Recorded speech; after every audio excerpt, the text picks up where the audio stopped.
toy that we're going to review for today. This is the Petronix Defenders Deluxe Transforming Shell E and Team. Now, pag binili natin siya, ganito klaseng packaging ang meron siya sa harap. Open na, matatouch mo na lahat. And at the back, obligatory product shots ng mga gimmicks niya and yung iba pang kasama niya sa lineup. At the side, Petronix Defenders. On the other side, Petronix Defenders Max Mode Shell E. And at the bottom, instructions, barcodes, and stuff. So, kung tatanggalin niyo siya sa box niya, meron siyang tatlong screws, plastic here sa ilalim niya. Ang gagawin niyo na lang is dukutin niyo na lang siguro dito sa pinakaloob. Then, makikita niyo yun, yung parang white na yun, dun sa loob. Tapos, parang unscrew niyo lang, igigilid niyo lang, parang ito, yan. So, tatlo yun. Para hindi niyo na rin sirain yung buong packaging. Pero, meron pa siya sa loob eh. Dito pa yung mga stickers natin. Okay, so pag na-unbox natin siya, meron lang tayo ditong love letter from the supplier. And we also have here stickers. And check muna natin dito iba pa niyang kasama. Meron tayo ditong seal. I don't know kung anong name ito. Hindi ako familiar doon sa ating brand right now. Pero rubberish yung seal natin dito. And furry yung seal. Furry ba yung mga seal? I don't know. Pero this one, cute naman kahit pa paano. Wala siyang ibang gimmick and color, may pagka-plastic white lang talaga siya.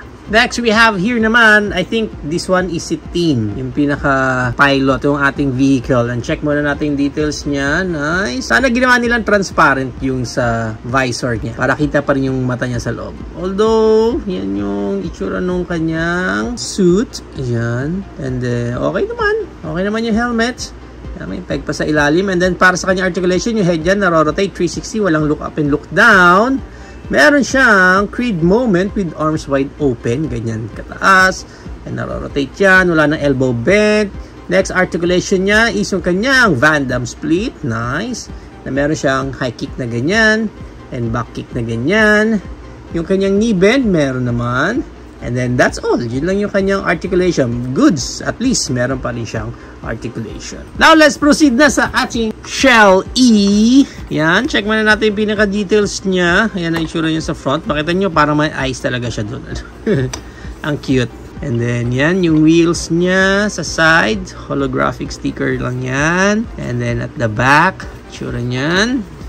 Sa kabilang side. Nice. And on top, yun ang itsura niya.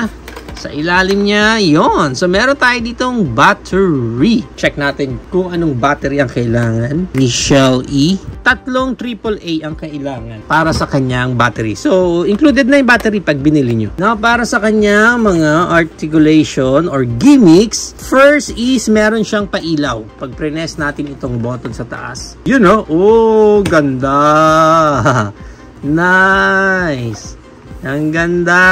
Ang ganda nung effect na yon. So, nasa loob mismo yung parang ilaw niya, yung headlight niya. Of course, now open ito kanyang windshield dyan. Nice. Ganda. And then, lagay natin dyan si Team. Yun. Parang may clip siya doon eh. Yun yung parang pinaka-share niya. Nice. Ganda Alright.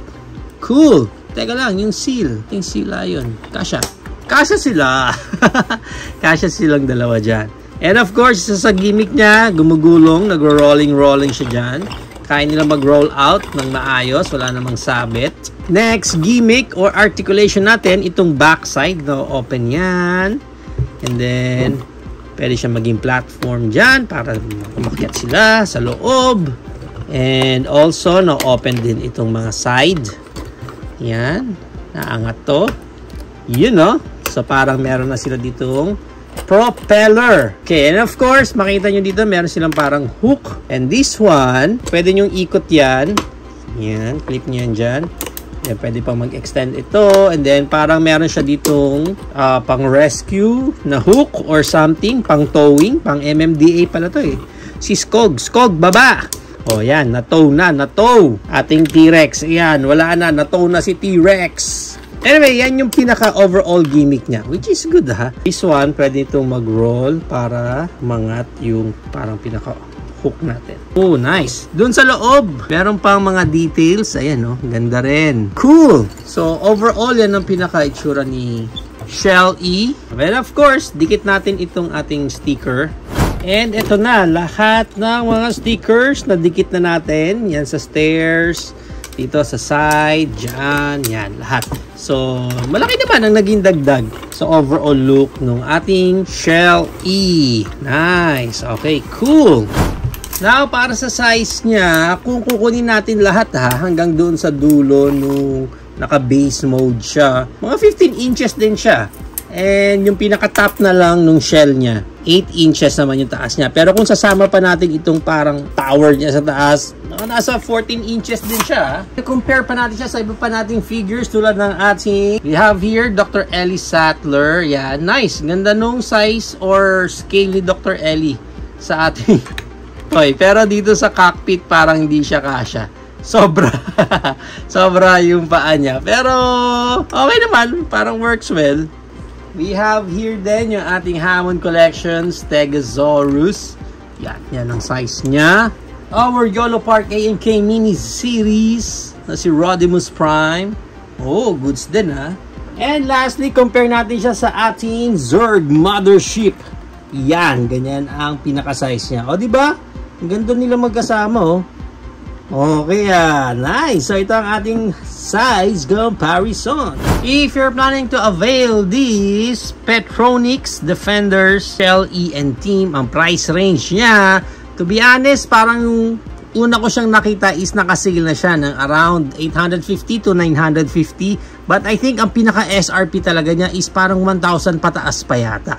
Pero right now, nakuha natin siya for only 200 pesos sa VIP sale ng Toys R Us sa Fairview Terraces.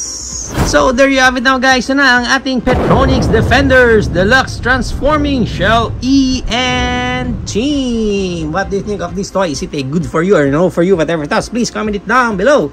But for me, nung time na nakita ko itong toy na to, parang nagustuhan ko na siya talaga kaagad. Kasi nga, una-una kasama na yung vehicle niya dito, tapos may kasama na rin siyang pilot or human sa overall set niya, tapos may pa-lights na rin siya, tapos yung playability kasi niya is ang ganda. So for me, parang kompleto na. And nung nakita ko nga siya, nakasale na, so sabi ko parang goods na to para sa price niya. So hindi mo kaagad pagsasawaan yung toy mo kasi nga ang dami mong pwedeng gawin sa kanila. Actually, kulang na lang dito, lagyan nila ng sounds eh. Siguro kung meron pa tong sounds, mas astig itong toy na to. But of course, kung makukuha mo naman ito ng nakasale tulad ng price range na nakuha ko, which is 200 pesos na lang, diba? Super sulit na talaga.